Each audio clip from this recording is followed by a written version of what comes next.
നിങ്ങളുടെ ഇഷ്ട പരമ്പരകൾ എക്സ്ക്ലൂസീവായി സൺ നെക്സ്റ്റ് ആപ്പിലൂടെ തികച്ചും ഫ്രീ ആയി ഇപ്പോഴേ ആപ്പ് ഡൗൺലോഡ് ചെയ്യൂ. അതിനാണ് നിരപരാധിയായിട്ടും ജയിലിൽ കഴിയാൻ സാഹചര്യം ഉണ്ടാക്കിയതിന് ഡിപ്പാർട്ട്മെന്റിന് വേണ്ടി നന്ദിതയോട് മാപ്പ് പറയുന്നു.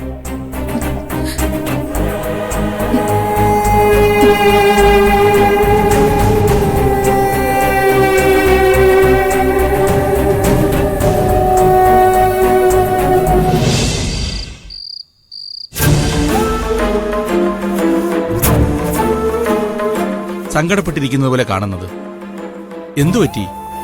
ഓരോന്നോർത്തിട്ട് മനസ്സിന് വല്ലാത്ത വിങ്ങലാച്ച. ഒറ്റയ്ക്ക് വന്നിങ്ങനെ ഇരുന്നിട്ടല്ലേ വേണ്ടാത്ത ചിന്തകൾ മനസ്സിൽ വരുന്നത്. എന്തെങ്കിലും പ്രവൃത്തികൾ ഏർപ്പെട്ടുകൊണ്ടിരുന്നാൽ തന്നെ മനസ്സ് ഫ്രഷ് ആയിരിക്കും. എന്തെങ്കിലും ചെയ്യാനുള്ള മൂഡ് പോലും കിട്ടുന്നില്ല. ഈ അന്തരീക്ഷം ഇപ്പോ എന്നെ വല്ലാതെ കുത്തി നോവിക്കുന്നത് പോലെ.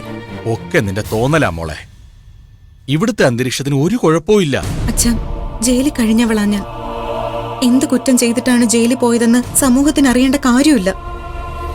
അവരുടെ കണ്ണിൽ ജയിൽ പുള്ളി തന്നെയാണ്. സമൂഹം എന്തു വേണമെങ്കിലും കരുതട്ടെ. നമുക്കറിയാലോ നമ്മൾ എന്താണെന്ന്. നമുക്ക് നമ്മുടെ ജീവിതം ജീവിച്ചാ മതി. അച്ഛാ, എന്താ ഒരു ജയിലെന്ന് പറഞ്ഞ? കൊലപാതകികളും കൊള്ളക്കാരും കള്ളന്മാരും പെൺവാണിഭക്കാരും മയക്കുമരുന്ന് കച്ചവടക്കാരും മനോവൈകൃതക്കാരും ചതിയന്മാരും എന്ന് തുടങ്ങി തിന്മയുടെ സകല മുഖങ്ങളുള്ള ആൾക്കാർ കൂട്ടമായി ജീവിക്കുന്ന ഒരിടമാണത്. അവിടുത്തെ ജീവനക്കാരിൽ പലരും അവർക്ക് കൂട്ടു നിൽക്കുന്നവരോ. അവർക്കിടയിൽ കഴിഞ്ഞുകൂടിയ ഒരാളെന്നുള്ള അംഗീകാരമേ സമൂഹത്തിൽ ഇനി എനിക്കുള്ളൂ. എന്തിനാ മോളെ ഇങ്ങനെയുള്ള കാര്യങ്ങൾ ഓർത്ത് വെറുതെ നിരാശപ്പെടുന്നത്?